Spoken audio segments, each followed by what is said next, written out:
এই এত বড় মারাত্মক যে ঘটনাগুলো ঘটে যাচ্ছে, এই ব্যাপারে যে তাদের হাইলাইট করা প্রয়োজন, মনে হচ্ছে যে তারা এই পুরো বিষয়টাকে এড়িয়ে যাওয়ার একটা প্রচেষ্টা করছে। তো আমরা ইনকিলাব মঞ্চের পক্ষ থেকে আজকে আপনাদেরকে 7টি দফা দাবি জানিয়ে আজকের এই প্রোগ্রামটি শেষ করতে চাই, যেটি বাংলাদেশের স্বাধীনতা সার্বভৌমত্বের সাথে ওতপ্রোতভাবে জড়িত রয়েছে। তার আগে আপনাদেরকে একটু বলি যে নির্বাচনের পর থেকে সহিংসতায় অন্তত 4 জন নিহত হওয়ার খবর নিশ্চিত করেছে আল জাজিরা।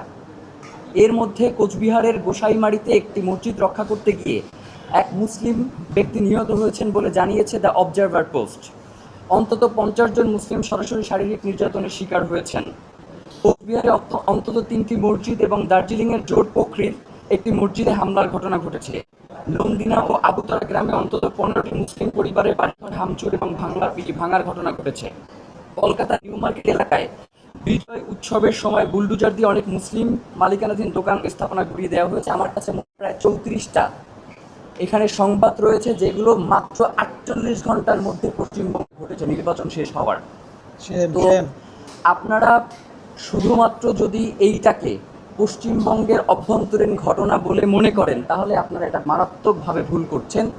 এর সাথে অবশ্যই বাংলাদেশের স্বাধীনতা সার্বভৌমত্ব জড়িয়ে আছে। তারা চেষ্টা করছে ওখানে যারা মুসলমান রয়েছে তাদেরকে বাংলাদেশি অনুপ্রবেশকারী আখ্যায়িত করে বাংলাদেশে পুশব্যাক করার একটা চেষ্টা করছে। আপনারা অনেকেই দেখি যে 47 নিয়ে খুব দ্বিধাদ্বন্দ্বে ভোগেন। অনেকে বলবার চেষ্টা করেন এটা দেশভাগ, অমুক তমুক অনেক বয়ান হাজির করবার চেষ্টা করেন। আজকে শুধুমাত্র পশ্চিমবঙ্গের দিকে তাকান, তাহলে আপনারা বুঝতে পারবেন যে বাংলাদেশের জন্য 47 আজাদি হয়ে আসছিল, সেখানে কোনো দেশভাগের মতো ঘটনা ঘটে নাই। আমরা আজকে ইনকিলাব মঞ্চের পক্ষ থেকে 7 দফা দাবি ঘোষণা করছি। ভারতীয় হাইকমিশনারকে তলব ও কঠোর কৈফিয়ত। অবিলম্বে ঢাকায় নিযুক্ত ভারতীয় হাইকমিশনারকে পররাষ্ট্র মন্ত্রণালয়ে তলব করতে হবে। ভারতের রাষ্ট্রীয় মদদে মুসলিম নিধন, মসজিদ ভাঙচুর এবং শুভেন্দু অধিকারীর মতো উগ্র ব্যক্তিদের উস্কানিমূলক ও সাম্প্রদায়িক বক্তব্যের কড়া প্রতিবাদ জানাতে হবে এবং এর আনুষ্ঠানিক কৈফিয়ত আদায় করতে হবে। ভারতকে দক্ষিণ এশিয়ার স্থিতিশীলতার জন্য হুমকি হিসেবে চিহ্নিত করে জাতিসংঘ এবং ওআইসিতে জরুরি আলোচনার প্রস্তাব পাঠাতে হবে। ভারতের অভ্যন্তরে মুসলিম জেনোসাইড রুখতে সেখানে আন্তর্জাতিক পর্যবেক্ষক দল পাঠানোর জন্য সরকারকে কূটনৈতিক তৎপরতা বাড়াতে হবে। দফা 3, সীমান্তে প্রতিটি হত্যাকাণ্ডের বিপরীতে আন্তর্জাতিক মানবাধিকার আদালত এবং জাতিসংঘের ভারতের বিরুদ্ধে মামলা করতে হবে। বিএসএফকে একটি খুনি বাহিনী হিসেবে আন্তর্জাতিকভাবে চিহ্নিত করে তাদের উপর অর্থনৈতিক ও কূটনৈতিক নিষেধাজ্ঞা আরোপের দাবি তুলতে হবে।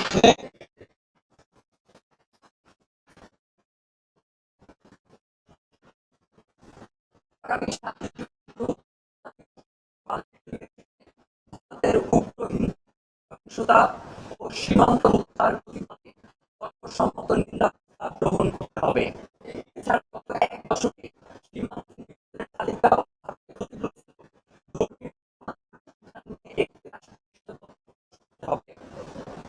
ভারত যতক্ষণ পর্যন্ত সীমান্তে হত্যা শূন্যে না আনবে এবং মুসলিমদের জানমালের নিরাপত্তা নিশ্চিত না করবে, ততক্ষণ পর্যন্ত আদানি চুক্তি সহ ভারতকে দেওয়া সকল একতরফা সুবিধা, রেল ট্রানজিট করিডোর ও বন্দর ব্যবহার স্থগিত করতে হবে।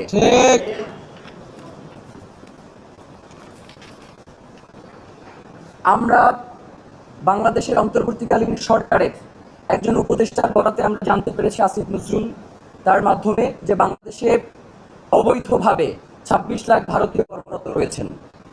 বাংলাদেশে থাকা অবৈধ 26 লাখ ভারতীয় নাগরিককে বহিষ্কার করতে হবে। ঠিক। এবং সর্বশেষ বাংলাদেশ থেকে উগ্র হিন্দুত্ববাদী সংগঠন সমূহের কর্মকাণ্ড নিষিদ্ধ করতে হবে। আপনারা জানেন বিগত সময়ে সহ